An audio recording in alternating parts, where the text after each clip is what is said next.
One moment, she was strapped into her airplane seat, peering out of a window at the Peruvian rainforest stretching endlessly below. The next, she was tumbling through the sky, alone, 10,000 feet above the Earth, still buckled into row 19F of LANSA Flight 508. There was no sound, no sensation, only the surreal feeling of weightlessness as the world disappeared in a kaleidoscope of wind, rain, and fragments of fire. And then, blackness. When she woke up, she was lying under a dense canopy of trees. Her left eye was swollen shut, her collarbone shattered, her arm gashed. She was surrounded by nothing but the throbbing pulse of the jungle. Her mother, who had been seated beside her, was gone. So was the airplane. So was everything. This is not a story of miraculous escape. It is a story of endurance, instinct, and the raw, terrifying will to live. Juliane Koepcke, a 17-year-old schoolgirl with glasses and a fondness for animals, would emerge from one of the most remote regions on Earth after surviving a fall from the sky and an 11-day trek through one of the most unforgiving environments known to man. What follows is the true story of how she did it. It was December 24th,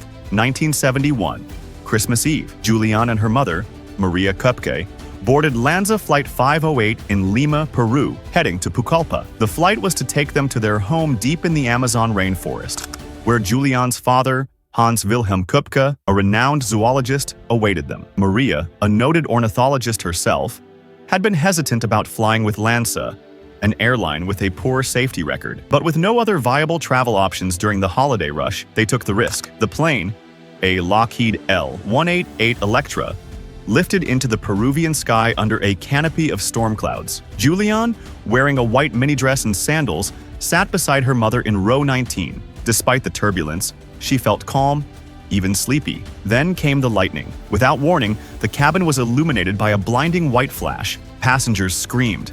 The aircraft shuddered.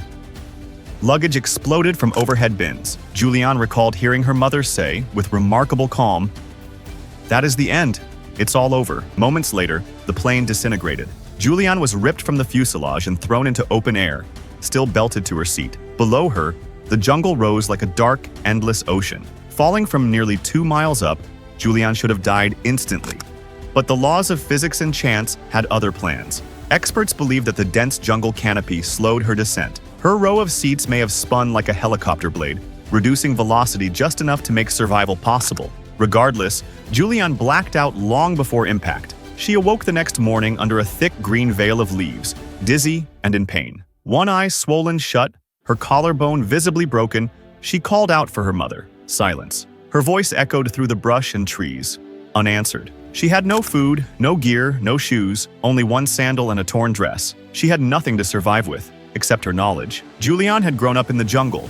Her parents had raised her at Panguana, a biological research station in the heart of the Amazon. She could recognize dangerous animals, knew which plants to avoid, and most importantly, understood that water meant civilization. If she could find a river and follow it downstream, she might find help. She began to walk. Each step was agony. Her wounds bled, flies swarmed, the heat pressed down like a hand. She scavenged sweets she found in the debris, candy that had scattered during the crash. It would be her only nourishment for days. That first night, she curled beneath a tree and cried herself to sleep. She had no idea that rescue teams were searching from above, hindered by the jungle's impenetrable roof. From the sky, she was invisible. On the third day, Juliane stumbled upon a small stream. Relief washed over her. Water meant fish, help, direction. She knew to wade rather than walk on land. Snakes and insects posed greater dangers on dry terrain. She began to float and walk downriver, the water cooling her injuries. Her wounds worsened.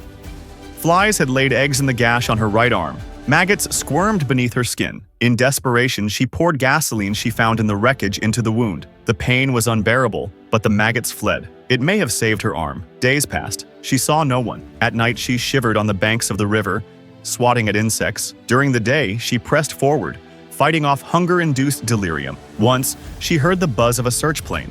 She screamed, waved her arms, but the jungle muffled her cries. The plane vanished.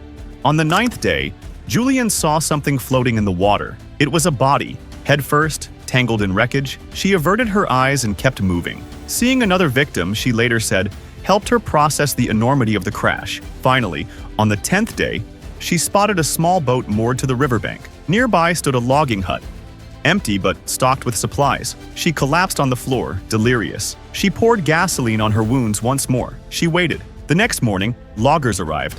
At first, they thought she was a jungle spirit or hallucination. When she spoke Spanish and told them her name, their shock turned to compassion. They cleaned her wounds and fed her. One day later, she was flown to a hospital in Pucallpa. Juliane Koepcke was the sole survivor of LANSA Flight 508. Out of 92 people on board, including her mother, only she lived. Her story made headlines worldwide. The press descended on her bedside. She was weak, heartbroken, and bewildered. Her father identified Maria's body days later. She had survived the crash but died from her injuries days before Juliane passed through the same area. Juliane struggled with survivors' guilt, media pressure, and physical recovery, but her resolve was unshaken. Juliane returned to Germany, completed her education, and became a zoologist like her parents. Years later, she returned to the jungle that almost killed her. With filmmaker Werner Herzog, she retraced her 11-day trek in the documentary Wings of Hope. Today, Juliane Koepcke, now Juliane Diller,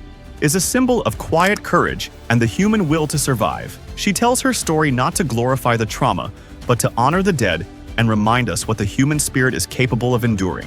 Her survival is not a miracle, it is a testament. If you enjoyed this video, please like and subscribe to our channel for more interesting videos.